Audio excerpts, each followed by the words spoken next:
যে বলেছে যে মুহাম্মদ সাল্লাল্লাহু আলাইহি ওয়াসাল্লামের কাছে যে যাবে গো সেও পাগল হয়ে যাবে। এই কথা কিন্তু সুটা মক্কা নগরীর মধ্যে ছড়ায় দিয়েছে নিষ্ঠুর পাষাণ আবু জাহেল এবং আবু জাহেলের স্ত্রী সহ উদ্বা সাইবা সহ বড় বড় কাফের লিডারেরা কিন্তু মক্কা নগরের মধ্যে ছড়ায় দিয়েছে। এই কথা শুনে ডাক দিয়ে বলে ইহুদি ও জগৎবাসীরা শুনে না করে এমন উত্তম আদর্শ আমি ভুল করার পরেও বরং আমার কাছে তিনি ক্ষমা চাইতেছেন, তার মানে উনি কোনো সাধারণ মানুষ নয়, উনি কোনো সাধারণ মানুষ না, অবশ্যই অবশ্যই আল্লাহর পাঠানো পয়গম্বর। চিৎকার মেরে কন্যা সুবহানাল্লাহ। ডাক দেয়া বলে ইয়া রাসূলুল্লাহ, ও গো মায়ার নবী, মায়া করে আমার উপরে সব গুসা রাগ জেরে আজকে আমাকে কালিমা পড়াইয়া মুসলমান বানায় দেন। চিৎকার মেরে কন্যা সুবহানাল্লাহ। দেখছেন আমার নবীর কেমন আদর্শ? এই আদর্শ দেখি এই ইহুদি মুসলমান হয়ে গেছে। চিৎকার মেরে কন্যা সুবহানাল্লাহ। বাবারে এটাই হলো উত্তম আদর্শ। ওইরা যাও রে বাংলার হাওয়া,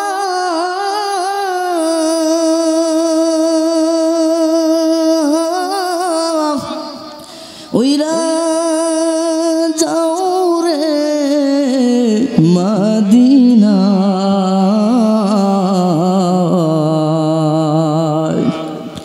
এ আশিকদের সালাম দিও, এই গোলামদের সালাম দিও, আমার নূর নবীজির পাক রওজায়। আল্লাহুম্মা সাল্লি আলা মাওলানা মুহাম্মদ ওয়া আলা আলি সাইয়্যিদিনা মাওলানা মুহাম্মদ। চিন্তা করে দেখো রে মন,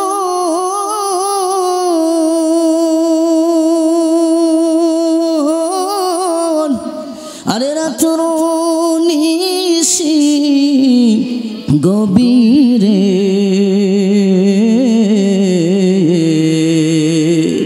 মরণ খালে বান্ধব নাই রে, মরণ খালে বান্ধব নাই রে, আমার নূর নবীজি বিহনে। আল্লাহুম্মা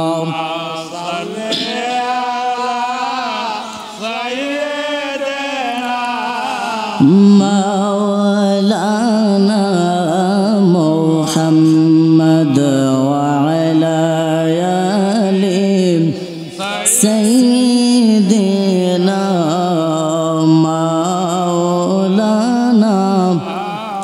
মুহাম্মদ। মদিনার প্রেমে কারা কারা পাগল আছেন একটু হাত তুলে দেখান। কে কে মদিনা যাইতে চান, কার বাসনা আছে একটু হাত তুলে আল্লাহকে দেখান। আল্লাহ আমাদের সকলকে কবুল করুন, সবাই বলেন আমিন। মদিনা যাওয়ার জন্য পাগল পাড়া আপনাদেরকে একটি শান শোনাতে চাই, আপনারা কি রাজি আছেন? একটি শান আমি আপনাদেরকে শোনাবো, তারপরে আলহামদুলিল্লাহ আস্তে আস্তে আমি আমার আলোচনার দিকে এগোবো।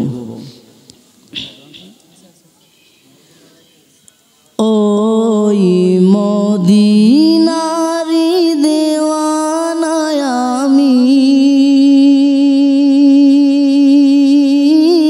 আমায় যাও রে নিয়ে, আমায় যাও রে নিয়ে, আমি কাটাবো বাকিটা জীবন।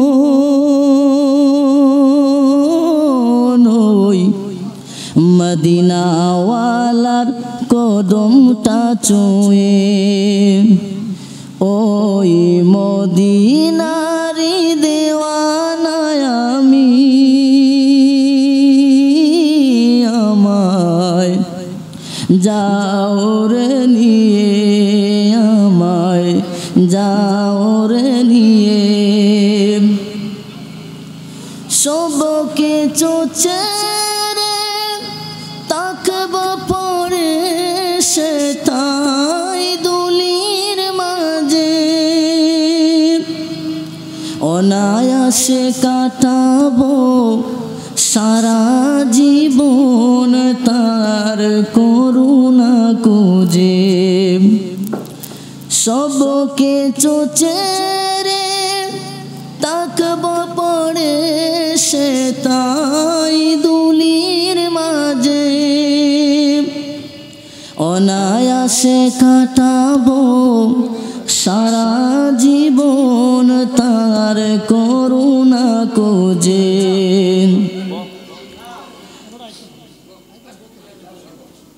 আমার সব বেদনা মিটিবে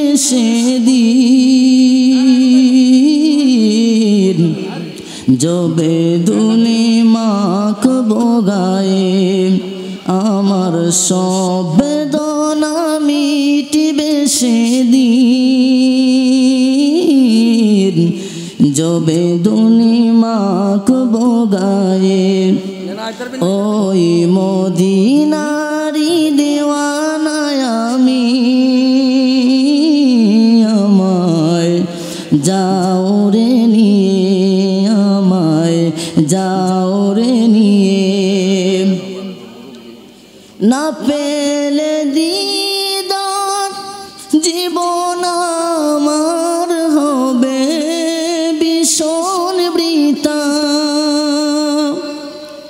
তোমারি প্রেমেতে রসুল আমার গো জীবন গাতা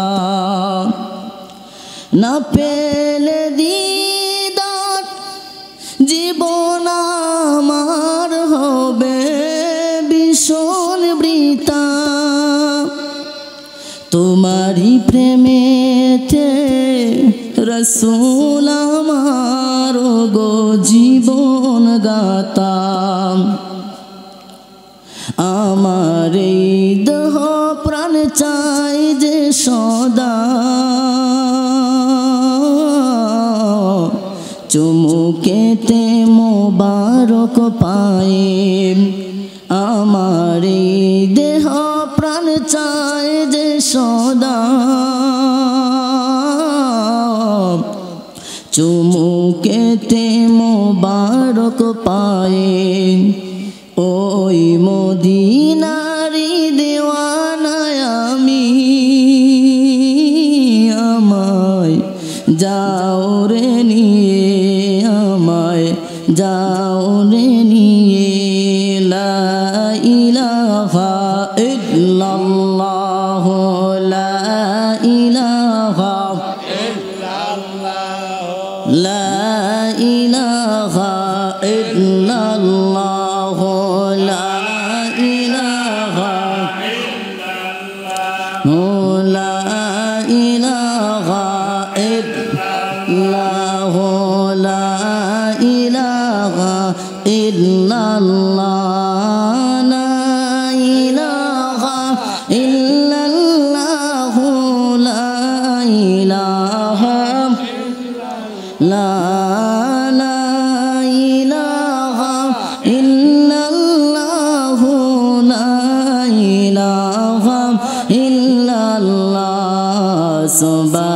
সুবহানাল্লাহ ওয়ালহামদুলিল্লাহ লা ইলাহা ইল্লাল্লাহ লা ইলাহা ইল্লাল্লাহ লা ইলাহা ইল্লাল্লাহ আল্লাহ তুমি দয়া করো পুরাও মনের বাসনা আল্লাহ তুমি দয়া কর পোড়াও মনের বাসনা তুমি ছাড়া কে বুঝিবে আশিকদের বেদনা তুমি ছাড়া কে বুঝিবে আশিকদের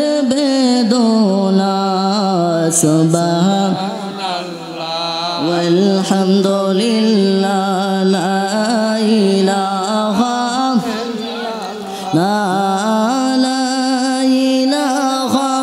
ইল্লাল্লাহ লা ইলাহা লা ইলাহা ইল্লাল্লাহ মুহাম্মাদুর রাসূলুল্লাহ সাল্লাল্লাহু আলাইহি ওয়াসাল্লাম আল্লাহ আল্লাহ আল্লাহ আল্লাহ আল্লাহ আল্লাহ আল্লাহ আল্লাহ আল্লাহ আল্লাহ আল্লাহ আল্লাহ আল্লাহ আল্লাহ আল্লাহ প্রেমাগুনে জ্বলে মরি ও হে প্রভু রাব্বানা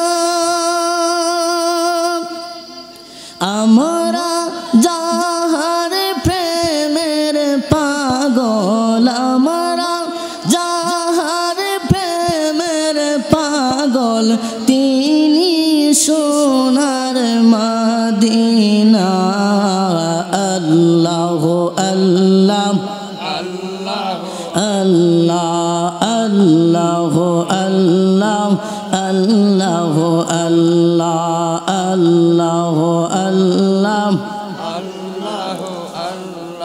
ইয়া রাহিমু নামটি তোমার ও গো দয়াময় তোমার রহমান নামের উসিলাতে রাহিম নামের উসিলাতে রহম করো আমায় দান আল্লাহ আল্লাহ আল্লাহ আল্লাহ আল্লাহ আল্লাহ আল্লাহ আল্লাহ ইয়া রাজ্জাক নামটি তোমার ও গো দয়াময় তোমার রাজ্জাক নামের উসিলাতে রাজ্জাক নামের উসিলাতে রিজিক আমায় করো দান আল্লাহ আল্লাহ আল্লাহ আল্লাহ আল্লাহ আল্লাহ ইয়া সালামু নামটি তোমার ও গো দয়াময় তোমার সালাম নামের উসিলাতে সালাম নামের উসিলাতে শান্তি আমায় করো দান আল্লাহ আল্লাহ আল্লাহ আল্লাহ আল্লাহ আল্লাহ আল্লাহ আল্লাহ আল্লাহ লা ইলাহা ইল্লাল্লাহ মুহাম্মাদুর রাসূলুল্লাহ সাল্লাল্লাহু আলাইহি ওয়াসাল্লাম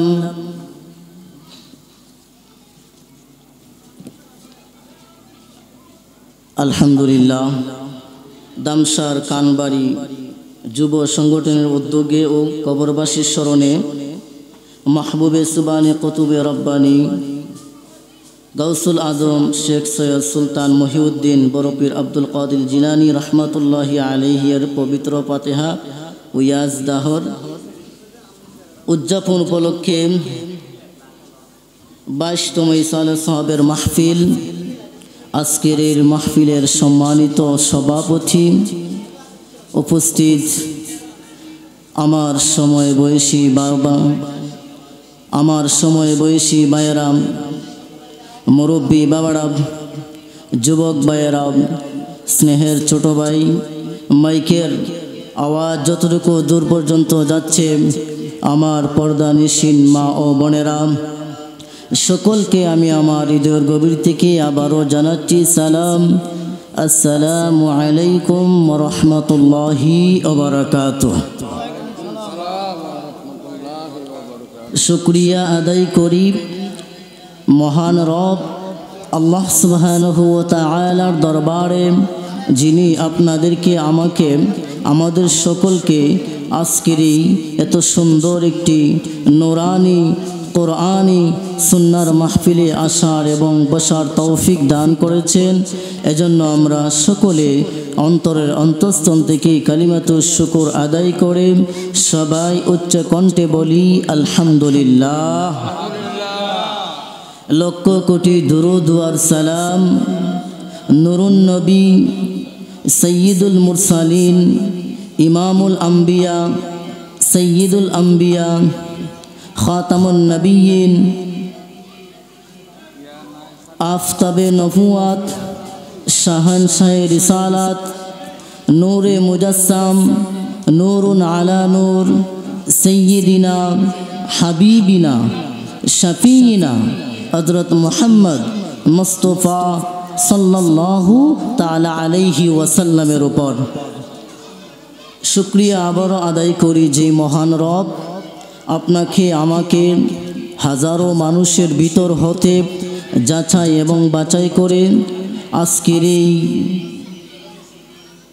বরপীর আব্দুল কাদির জিলানী রহমতুল্লাহি আলাইহির ইসালে সাহাব এবং এলাকার মুর্দাগণের ইসালে সাহাব উপলক্ষে এই মাহফিলে আসার তৌফিক দান করেছেন। এজন্য সকলে আবারও হৃদয়ের গভীর থেকে উচ্চ কণ্ঠে বলেন আলহামদুলিল্লাহ। আল্লাহ সুবহানাহু ওয়া তাআলা আপনাকে আমাকে এই দুনিয়াতে পাঠাইছেন একমাত্র মহান রবের গোলামি করার জন্য। বলেন কার গোলামি করার জন্য? আল্লাহ সুবহানাহু ওয়া তাআলা পবিত্র কোরআন মাজিদের সূরা জারিয়াত 56 নম্বর আয়াতের মধ্যে বলেন وَمَا خَلَقْتُ الْجِنَّ وَالْإِنسَ إِلَّا لِيَعْبُدُونِ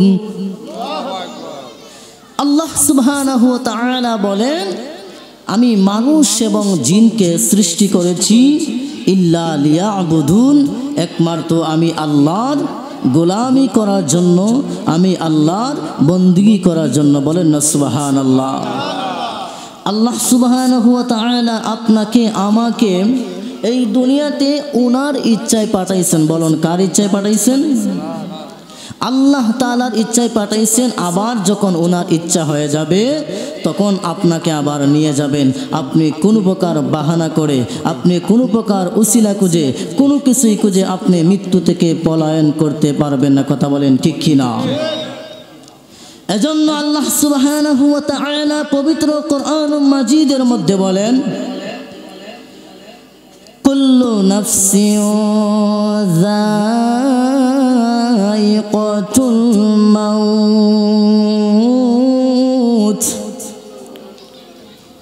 ওয়া ইন্নামা তুওয়াফাউনা উজুরাকুম ইয়াওমাল কিয়ামাহ। আল্লাহ সুবহানাহু ওয়া তাআলা বলেন প্রত্যেক প্রাণী নাই কি করতে হবে? মৃত্যুর স্বাদ গ্রহণ করতে হবে। তারপরে কি হবে? ওয়া ইন্নামা তুওয়াফাউনা উজুরাকুম ইয়াউমাল কিয়ামা, তাদেরকে কিয়ামতের ময়দান অর্থাৎ কঠিন ময়দান, বিপদের ময়দান, হাসরের ময়দান, সেখানে উঠতে হবে। বলেন না আল্লাহু আকবার। আল্লাহ সুবহানাহু ওয়া তাআলা অন্য আয়াতের মধ্যে বলেন সুম্মা ইউমীতুকুম সুম্মা ইউহয়ীকুম সুম্মা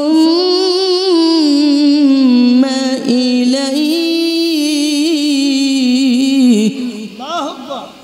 সুম্মা ইলাইহি তুরজাউন। আল্লাহু আকবার বলেন। আল্লাহ সুবহানাহু ওয়া তাআলা বলেন তোমাদের মৃত্যু হবে, মৃত্যুর পরে পুনরায় তোমাদেরকে জীবিত করা হবে।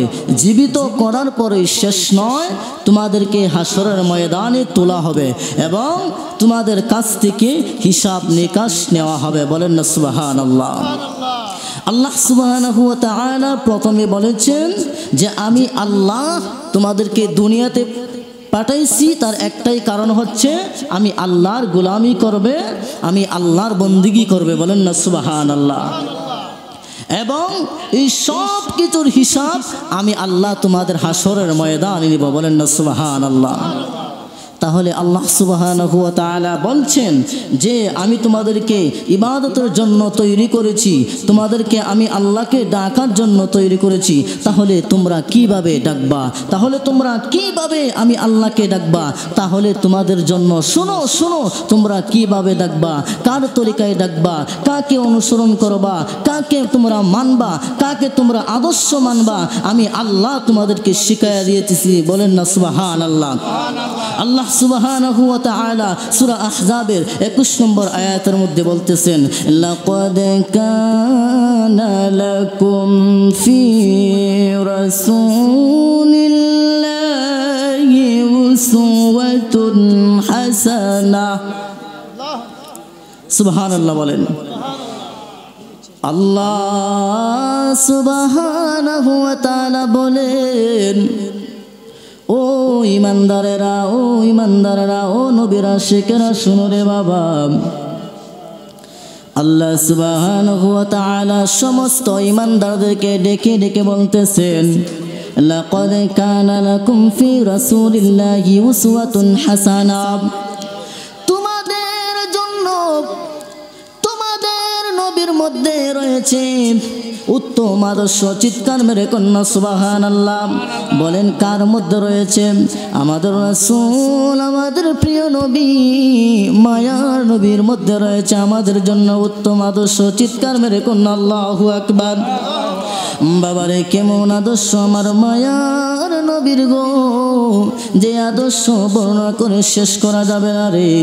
আমার মায়ের নবীর কেমন আদর্শ রে বাবা, আমার মায়ের নবীর কেমন উত্তম আদর্শ। আমার আল্লাহ সুবহানাহু ওয়া তাআলা পবিত্র কোরআন মাজিদের মধ্যে ডেকে ডেকে বলেন কেমন আদর্শ। ও দুনিয়ার মানুষেরা রে, তোমরা কি জানতে চাও আমার নবীর কেমন আদর্শ? সূরা নূনের ৪ নম্বর আয়াতের মধ্যে আল্লাহ বলেন ওয়া ইন্নাকা আলা খুলুকিন আযীম। চিৎকার মেরে কন্যা সুবহানাল্লাহ। আমার নবীর আদর্শ কেমন, আমার নবীর আদর্শ কেমন? আমার আল্লাহ পাক রব্বুল আলামিন বলেন নিশ্চয় নিশ্চয় আমার বন্ধুর, আমার হাবিবের চরিত্র হলো মহান। চিৎকার মেরে কন্যা সুবহানাল্লাহ। আল্লাহ সুবহানাহু ওয়া তাআলা এক আয়াতের মধ্যে বলেছেন তোমরা তোমাদের নবীর আদর্শ গ্রহণ করো, তোমরা তোমাদের নবীর আদর্শ মেনে নাও। তোমরা যখন উত্তম আদর্শ খুঁজো, তালাশ করো, তাহলে তোমরা তোমাদের নবীর মধ্যে উত্তম আদর্শ খুঁজো। বলেন না সুবহানাল্লাহ। নবীর কেমন আদর্শ, কেমন আদর্শ তোমাদের নবীর? ওই আদর্শ কেমন আদর্শ? এই আদর্শ হচ্ছে সবচেয়ে বরম, সবচেয়ে মহান। চিৎকার মেরে কান সুবহানাল্লাহ। যে আদর্শের উপরে আর কোনো আদর্শ হতে পারে না। বলেন না সুবহানাল্লাহ। কি প্রমাণ কি? আমার নবীর জীবনী থেকে পাওয়া যায়। এক ইহুদি আমার রাসূল সাল্লাল্লাহু আলাইহি ওয়াসাল্লামের সামনে এসে হাজির হলো, ডাক দিয়া বলে, ও মুহাম্মদ, আমি বড় বিপদে পড়েছি, সফর করার জন্য এখানে এসেছি। ও মুহাম্মদ সাল্লাল্লাহু আলাইহি ওয়াসাল্লাম, যেহেতু উনি কাপড় ছিলেন ইহুদি লোকটা, এত মুহাম্মদ সাল্লাল্লাহু আলাইহি ওয়াসাল্লাম বলবে না, কিন্তু সে কি বলবে? মুহাম্মদ, আব্দুল্লাহর পুত্র মুহাম্মদ। কথা বলেন ঠিক কিনা? তখন সময় ডাক দিয়ে বলে যে আমি বিপদে পড়েছি, আমি মুসিবতে পড়েছি, আজকে আপনার বাড়িতে থাকতে চাই। বলেন না আল্লাহু আকবার। নবীর কাছে বলে, রাহমাতুল লিল আলামিনের কাছে বলে, দয়ার সাগর মায়ার সাগর নবীকে বলে যে আপনার বাড়িতে আজ আমি থাকতে চাই। বলেন না সুবহানাল্লাহ। তখন আমার নবী বলেন, আলহামদুলিল্লাহ, কবুল, আপনি থাকতে পারেন। আপনি মুসাফির মানুষ, আপনি ইহুদি হয়েছেন তো কি হয়েছে? আপনি বিপদে পড়েছেন, আপনি মুসিবতে পড়েছেন, আপনি আমার কাছে আবদার করতেছেন। আপনাকে আবদার করতে হবে না, আমার কাছে অনুরোধ করতে হবে না। আপনার দুঃখ দেখে আমি সহ্য করতে পারতেছি না।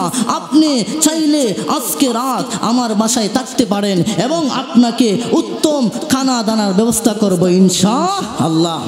বলেন না সুবহানাল্লাহ। কেমন আদর্শ নবী ইহুদির সাথে কেমন ভালো ব্যবহার করলেন। কিন্তু এই ইহুদির ছিল মতলব খারাপ। কি ছিল? মতলব খারাপ। সারা নিয়ত ছিল যে তার ঘরে যত খাবার দাবার আছে, যত কিছু রেডি করবে সব কিছু আমি খেয়ে ফেলবো। বলেন না নাউযুবিল্লাহ। এবং খাবার দাবারের পরে তার বিছানার মধ্যে প্রস্রাব পায়খানা করে সব কিছু নষ্ট করে দেবে। বলেন না নাউযুবিল্লাহ। তাতে মুহাম্মদ কষ্ট পাবে, মুহাম্মদের পরিবার কষ্ট পাবে। বলেন না নাউযুবিল্লাহ। তখন সময় কি করলো? সারা রাত যখন সে ভালো করে খাবার খেয়ে সবার খাবার সে একাই খেয়ে ফেলেছে। বলেন না নাউযুবিল্লাহ। এখন নবীজি কি খাবেন এবং নবীজির স্ত্রী কি খাবেন? ঘরে খাবার নাই, কিন্তু ওনারা উপবাস অবস্থায় কাটিয়ে দিয়েছেন। বলেন না সুবহানাল্লাহ। কিন্তু ওই ইহুদিকে আমার নবী বুঝতে দেন নাই, আমার নবী বুঝতে দেন নাই যে আমরা উপবাস আছি, আমরা কষ্টে আছি, আমার ফ্যামিলির মানুষ কষ্টে পাইছে। বলেন না সুবহানাল্লাহ। কেমন আদর্শ আমার নবীর দেখেন। তখন সময় কি করলো? বেশি খাইলে মানুষের অনেক সময় দেখবেন বাথরুমে ধরে যায়। কথা বলেন ঠিক কিনা?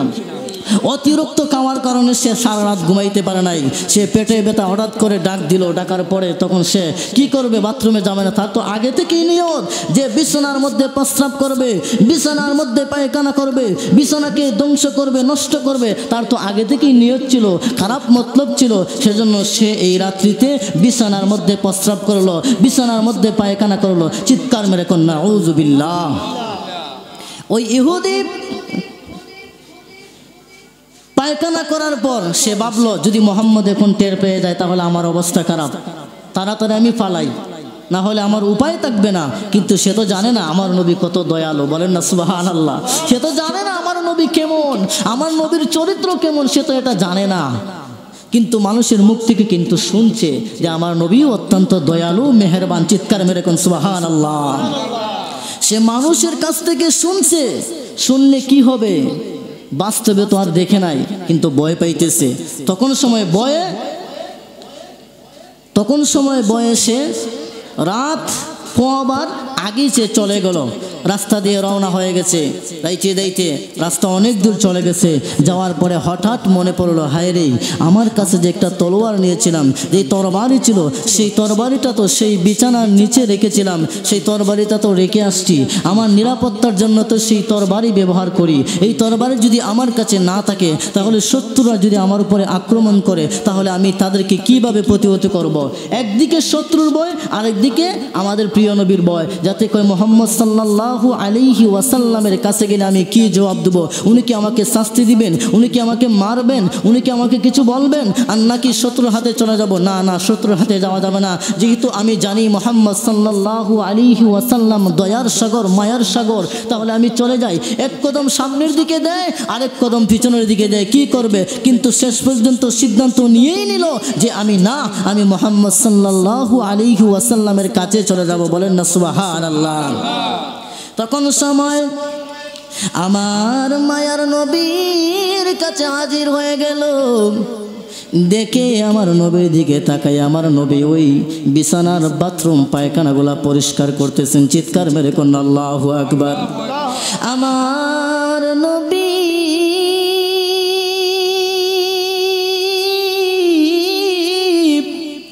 দিকে তাকে দেখে রে আমার নবীর মনটা বড় বেজার।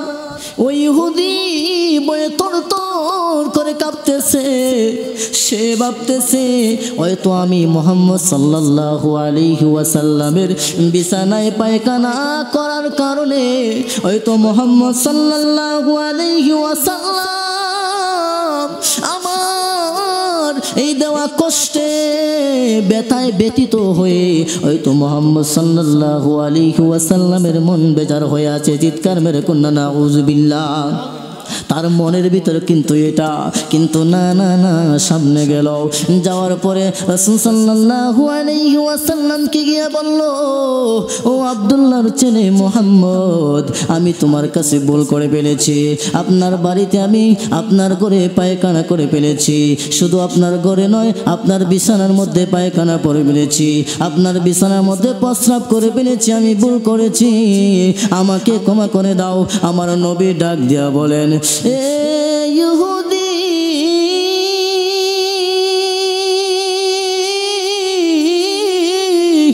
ও ইহুদি, তুমি কেন আমি নবীর কাছে মাফ চাইতেছো? তোমার মাফ চাওয়ার কোনো দরকার নাই, কোনো প্রয়োজন নাই। ও ইহুদি, আমি নবী তো তোমার কাছে মাফ চাওয়া দরকার। চিৎকার মেরে কোন আল্লাহু আকবার। কেননা তুমি আমার বাড়িতে মেহমান হিসাবে আসছিলে, রাত্রে আমার ঘরের মধ্যে থেকেছো, কিন্তু ওই ঘরের মধ্যে থাকার পরে সঠিকভাবে হয়তো আমি তোমার খোঁজ খবর নিতে পারি নাই। তোমার মনে হয় কষ্ট হয়েছে, সারা রাত্র কষ্ট হয়েছে। তুমি কষ্টের যন্ত্রণা সহ্য করতে না পারে তোমার যখন পায়খানায় ধরেছে, প্রস্রাবে ধরেছে, তুমি বিছানায় প্রস্রাব করেছো, না জানি তোমার কষ্ট হয়েছে। আমি নবী তোমার কাছে ক্ষমা চাই, তুমি আমাকে ক্ষমা করে দাও। চিৎকার মেরে কন্যা সুবহানাল্লাহ। আমার নবীর কেমন আদর্শ, মায়া নবীর কেমন আদর্শ রে। আজকে যদি আপনার বাড়িতে আমি যাই, গিয়ে যদি আপনি আমাকে মহব্বত করে খাবার দেন, কে যদি আপনি যেই বিছানাতে দেন সেই বিছানার মধ্যে যদি আমি প্রস্রাব করি রে বাবা, আপনার বিছানার মধ্যে যদি আমি পায়খানা করি, আপনি কিন্তু অনেক কষ্ট পাইবেন। আপনি আমাকে মারতেও পারেন, এমনকি আপনি আমাকে গালি দিতে পারেন, আমাকে বাঁধতেও পারেন। কিন্তু বাবারে নবীর আদর্শ দেখো কেমন।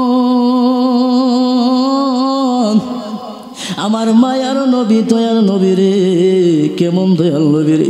আমার নবী উল্টা তার কাছে মাফ চাইতেছেন। তুমি আমার ঘরে ছিলা, আমার ঘরে থেকেছো, থাকার পরে হয়তো তোমার কষ্ট হয়েছে, তোমার বাথরুমে ধরেছে, কিন্তু আমি তোমার খোঁজ খবর নিতে পারি নাই, তাই তুমি সেখানেই কাজটা সেরেছো।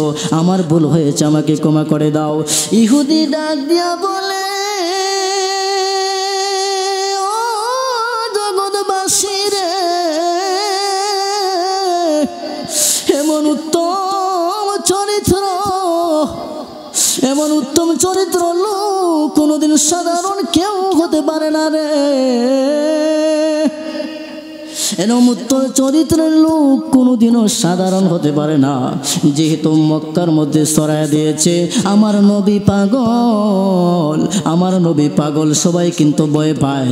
যে বলেছে যে মুহাম্মদ সাল্লাল্লাহু আলাইহি ওয়াসাল্লামের কাছে যে যাবে গো সেও পাগল হয়ে যাবে, এই কথা কিন্তু সুটা মক্কা নগরীর মধ্যে ছড়ায় দিয়েছে নিষ্ঠুর পাষাণ আবু জাহেল এবং আবু জাহেলের স্ত্রী সহ উদ্বা সাইবা সহ বড় বড় কাফের লিডারেরা কিন্তু মক্কা নগরের মধ্যে ছড়ায় দিয়েছে।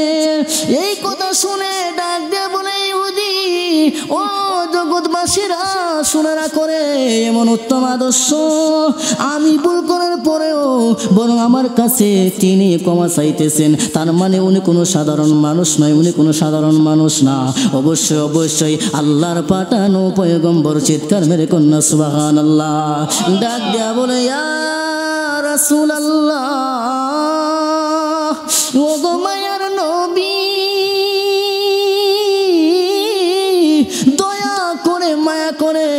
আমার উপরে সব গুসা রাগ জেরে আজকে আমাকে কালিমা পড়াইয়া মুসলমান বানায় দেন। চিৎকার মেরে কন্যা সুবহানাল্লাহ।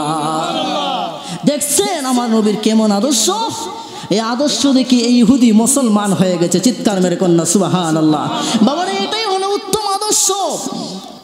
আজকে আমরা নবীর মহব্বতের গুণকীর্তন করি, আজকে আমরা নবীর মহব্বতের শান গাই, আজকে নবীর মহব্বতে দাঁড়ায় নবীজিকে ক্যাম করি, আজকে নবীর মহব্বতে দুরূদ শরীফ পড়ি। আমাদেরকে বলে কি? আমাদেরকে বলে কবর পূজারী, আমাদেরকে বলে মাজার পূজারী, আমাদেরকে বলে দরগা পূজারী। আমরা নাকি মাজার পূজা করি, আমরা নাকি কবর পূজা করি, আমরা কি মাজার পূজা করি, আমরা নাকি দরগা পূজা করি। আমি আপনাদেরকে বলতে চাই, আমরা মাজার পূজা করি না, আমরা মাজার জিয়ারত করি। কথা বলেন ঠিক কিনা? আমরা কবর পূজা করি না, আমরা কবর জিয়ারত করি। কথা বলেন ঠিক কিনা? তোমাদের মতো আমরা টাকার কাছে ঈমান বিক্রি করে আমরা মন্দিরে গিয়ে মূর্তির কাছে মাথা নত করি না। কথা বলেন ঠিক কিনা? তোমাদের মতো টাকার কাছে বিক্রি হয়ে মন্দিরে গিয়ে মূর্তির সামনে আমরা গীতা পাঠ করি না। কথা বলেন ঠিক কিনা? তোমরা জেনে রাখো, তোমরা জেনে রাখো, মূর্তির সামনে মাথা নত করা সবচাইতে বড় শিরক। কথা বলেন ঠিক কিনা? আর আল্লাহ সুবহানাহু ওয়া তাআলা বলেছেন, লা তুশরিক বিল্লাহ, তোমরা আমি আল্লাহর সাথে কাউকে শরীক করো না। চিৎকার মেরে কোন সুবহানাল্লাহ। আল্লাহ সুবহানাহু ওয়া তাআলা বলেছেন, ওয়া ইন্নাকা লাআলা, আল্লাহ সুবহানাহু ওয়া তাআলা বলেছেন, ইন্না শিরকা লাযুলমুন আযীম, যে আমি আল্লাহর সাথে শিরক করলো নিশ্চয়ই সে সবচেয়ে বড় জুলুম করলো। চিৎকার মেরে কোন নাউযু বিল্লাহ। তাহলে তোমরা দরগা পূজারী, তোমরাই হচ্ছে মন্দিরে গিয়ে তোমরাই হচ্ছে মূর্তি পূজারী। আমরা সুন্নিরা মূর্তি পূজারী নয়, সুন্নিরা হচ্ছে আশিকে রাসূল, সুন্নিরা হচ্ছে নবীর প্রেমিক, সুন্নিরা হচ্ছে ওলির প্রেমিক। কথা বলেন ঠিক কিনা? সুন্নিরা কাউর দয়া মায়ায় বাঁচতে চায় না, সুন্নিরা ক্ষমতার লোভ করে না। তোমরা ক্ষমতার লোভে পড়ে তোমরা মূর্তির কাছে মাথা নত করেছো, তাহলে তোমরা কিসের মুসলমান? তোমরা তো কাফের হয়ে গেছো। চিৎকার মরে কোন ঠিক কিনা? মূর্তির সামনে যদি কেউ মাথা নত করে তাহলে তার কি ঈমান থাকবে? কোনো মুসলমান যদি, এমনকি হাদিস শরীফের মধ্যে এসেছে, কোনো মানুষ যদি মায়ার নজরে তাকায়, একটু ভক্তির নজরে দূর থেকে তাকায়, তাহলে তার ঈমান চলে যায়। চিৎকার মেরে কোন নাউযুবিল্লাহ। তাহলে কাছে গিয়ে এখানে দাঁড়িয়ে মূর্তির সামনে যে তুমি গীতা পাঠ করো, তুমি কেমন মুসলমান? তুমি কি মুসলমান হয়েছো? তুমি মুসলমান হও নাই। এজন্য সাবধান, মনে রাখতে হবে, আমরা কাউকে ভয় পেয়ে চলি না। সুন্নিরা একমাত্র প্রিয় নবীর মহব্বত রেখে চলে। কথা বলেন ঠিক কিনা? যেহেতু সময় সংকীর্ণ, বলতে চাই বাজান, এই জীবন ক্ষণস্থায়ী, এই জীবনে কাউকে ভয় পেয়ে চলবে না, এই জীবনে কাউকে মেনে এত মানার দরকার নাই। যারা ক্ষমতায় আছে আপনি হয়তো ভাবতে পারেন তাদেরকে একটু বক্তা শ্রদ্ধা করে চলি, ভক্তি শ্রদ্ধা করে চলি, কিন্তু এটা মনের ভিতরে রাখবেন না। আপনি মনে রাখতে হবে, সর্বপ্রথম আপনার সবচেয়ে বড় মহব্বতের যিনি, তিনি হচ্ছেন আল্লাহ। বলেন কে? তারপরে কে? আমার রসুল। কথা বলেন ঠিক কিনা? তারপরে হচ্ছে মা বাবা, ঠিক কিনা? তারপরে হচ্ছে দুনিয়ার সবকিছু, সব নিয়ম। কথা বলেন ঠিক কিনা? আগে আমার আল্লাহ, আগে আমার রসুল, তারপরে দুনিয়ার সবকিছু আমি মানতে রাজি আছি। কথা বলেন ঠিক কিনা? যদি আল্লাহর হুকুমের বাহিরে চলে যায়, আমার রাসূলের তরিকার বাহিরে চলে যায়, আমার রাসূলের আদর্শের বাহিরে চলে যায়, তাহলে দুনিয়ার কোনো বিধান আমি মানি না। কথা বলেন ঠিক কিনা? আমরা কি মানবো? আমরা কি কোনো ইহুদি খ্রিস্টানদের কালচার মানবো? মানবো না। তাহলে কিছু কিছু যুবক ছেলেগুলো আছে, দেখবেন তাদের চুলের কাটিং তারা মেসি কাটিং করেন, তারা নেইমার কাটিং করেন। তাদেরকে জিজ্ঞাসা করলে, ভাই তুমি এই চুলের কাটিং কোথায় পেয়েছো? কই না ভাই, মেসিকে অনুসরণ করে দিয়েছি। আরে ভাই, তুমি কি মেসির অনুসরণ করার উম্মত? তুমি কি মেসি থেকে আদর্শ গ্রহণ করবে? এখন তো নতুন একটি বের হয়েছে, কি জানে বলে বিটিএস না কি জানি বের হয়েছে। প্রত্যেকটা ছেলে পেলে যুবক সন্তানগুলো নষ্ট হয়ে যাচ্ছে। বিটিএস, তাদেরকে বলা হয় বিটিএস লাভার। কত বড় জঘন্য দুনিয়ার সমস্ত অশ্লীল কাজ ওই বিটিএস নাবালকরা করে। তাদেরকে অনুসরণ করে ডান্স, গান, বিভিন্ন ধরনের খারাপ কিছু, চুলের কাটিং, এগুলা দেখলে বমি আসে। বলেন না নাউজুবিল্লাহ। এই বিটিএস নাবালকগুলা আমি বলতে চাই আপনাদেরকে, এখনো সময় আছে বাবা, মনে রাখতে হবে আমার রাসূল বলেছেন যার সাথে যার মহব্বত তার সাথে তার হাসর। যদি তুমি বিটিএসের সাথে মহব্বত রাখো তাহলে হাসরের ময়দান তোমার বিটিএসের সাথে হবে। তুমি যদি মেসির সাথে মহব্বত রাখো তাহলে হাসরের ময়দান মেসির সাথে হবে। তুমি যদি রোনালদোর সাথে মহব্বত রাখো তাহলে রোনালদোর সাথে হাসরের ময়দান হবে। তুমি কোনো বেঈমানের সাথে যদি মহব্বত দুনিয়ার জমিনে রাখো তাহলে তোমার হাসর বেঈমানদের সাথে হবে। কথা বলেন ঠিক কিনা? তুমি যদি ওলি আল্লাহদের সাথে মহব্বত রাখতে পারো তাহলে ওলি আল্লাহদের সাথে হাসরের ময়দান হবে। তুমি যদি আমার রাসূলের সাথে মহব্বত রাখতে পারো তাহলে তোমার রাসূলের সাথে হাসর হবে। চিৎকার মেরে কোন ঠিক কিনা? তুমি যদি আলিম ওলামাদের সাথে মহব্বত রাখতে পারো তাহলে আলিম ওলামাদের সাথে মহব্বত রাখার কারণে হাসরের ময়দান তোমার আলিম ওলামাদের সাথে হবে। এজন্য মনে রাখতে হয় বাবারে, অতিরিক্ত বাড়াবাড়ি করা যাবে না, কাউকে গালি দেওয়া যাবে না, কারো মনে কষ্ট দেওয়া যাবে না। কিন্তু মনে রাখতে হবে আমরা সর্বদাই কিন্তু আমরা রাসূলের মহব্বত রেখে চলি। মনে রাখতে হবে রাসূলের আদর্শ ছাড়া অন্য কোনো আদর্শে মুক্তি পাওয়া যায় না। এজন্য আল্লাহ সুবহানাহু ওয়া তাআলা পবিত্র কোরআন মাজিদের মধ্যে বলেন, সংক্ষিপ্ত বলে দিচ্ছি, কুল ইন কুনতুম তুহিব্বুনাল্লাহা ফাত্তাবিউনি ইউহিব্বুকুমুল্লাহ ওয়া ইয়াগফির লাকুম যুনুবাকুম আল্লাহু গফুরুর রহিম। আমার আল্লাহ বলেন, ও বন্ধু নবী আপনি জানিয়ে দেন যারা আমি আল্লাহকে মহব্বত করতে চায়, যারা আমি আল্লাহকে ভালোবাসতে চায়, তারা যেন আপনি বন্ধু নবীর কথা মানে। চিৎকার মেরে কোন সুবহানাল্লাহ। আর আপনি বন্ধু নবীর কথা মানলেই আমি আল্লাহকে মহব্বত করা হয়ে যাবে। জানায়া দেন আমি আল্লাহ তাদেরকে ক্ষমা করে দিব। আল্লাহু গফুরুর রহিম, আমি আল্লাহ হচ্ছি দয়ার সাগর মেহেরবান। চিৎকার মেরে কোন সুবহানাল্লাহ। আমার আল্লাহ সুবহানাহু ওয়া তাআলা বলেন যারা আমার রাসূলের কথা মানলো সে যেন আমার কথা মানলো। মাইয়্যিতির রাসূলা ফাকাদ আতা আল্লাহ, যে আমার রাসূলের কথা মানলো সে যেন আমি আল্লাহর কথা মানলো। এজন্য সাবধান ভাই, মনে রাখতে হবে আমার রাসূলের কথা মানাই হচ্ছে আল্লাহর কথা মানা। রাসূলের তরিকা চললেই আমার আল্লাহ আপনার উপরে খুশি হবেন, রাসূলের আদর্শ মানলেই আল্লাহ আপনার উপরে খুশি হবেন। মনে রাখতে হবে আমার রাসূল সাল্লাল্লাহু আলাইহি ওয়াসাল্লামের গুণ বর্ণনা করতে গিয়ে আল্লাহ সুবহানাহু ওয়া তাআলা বলেন, ইন হুয়া ইল্লা ওয়াহয়ুন ইউহা, অর্থাৎ আমার রাসূল আমার ইচ্ছা ছাড়া, আমার হুকুম ছাড়া আমার রাসূল কোনো একটা কথা নিজে থেকে বানায় বলে না। চিৎকার মেরে কন্যা সুবহানাল্লাহ। আমি গুনাহগার, যা কিছু আলোচনা করেছি এবং আপনারা যারা শুনেছেন সকলকে যেন আল্লাহ সুবহানাহু ওয়া তাআলা আমল করার তৌফিক দান করেন। সবাই বলেন আমিন। ওয়া আখির দানা আলহামদুলিল্লাহি রাব্বিল আলামিন। আসসালামু আলাইকুম ওয়া রাহমাতুল্লাহি ওয়া বারাকাতুহু।